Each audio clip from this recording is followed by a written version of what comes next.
I'm going to put in more detail on the skull using the coffee. I'm using my number 6 brush, but you can use some of your smaller brushes if you'd like.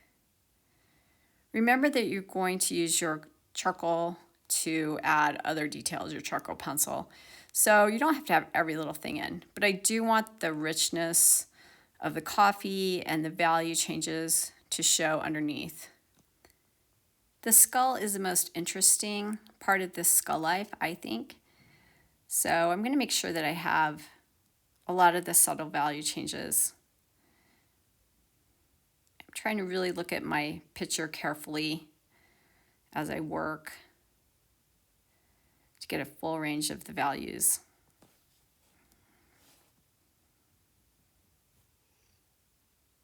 I'm going to cover parts of my painting so that I can splatter coffee on the skull.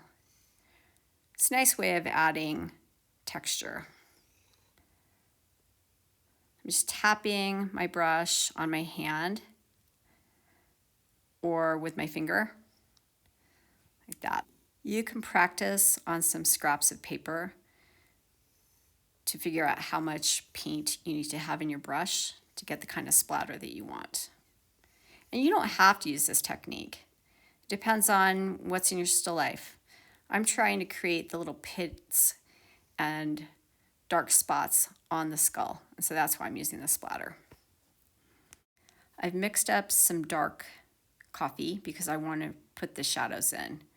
Shadows are important. In this case, they're helping to anchor the skull down onto the cloth, and it will also give the piece depth.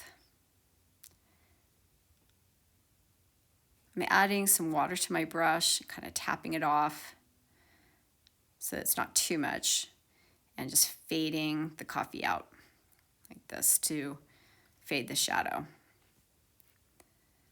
I'll put a little more underneath the front and go around in a few other areas and add shadow where I feel like you need to, or even some darker value in some spots, like right there. I'll continue putting in details with the coffee. And then when I feel like I have enough, I'll start adding charcoal pencil details. And you can decide how much detail you want with the coffee, how much you want with the charcoal. Once you have the charcoal in, it's a little tricky to go back in with the coffee. So kind of make sure that it's where you want it to be before you start.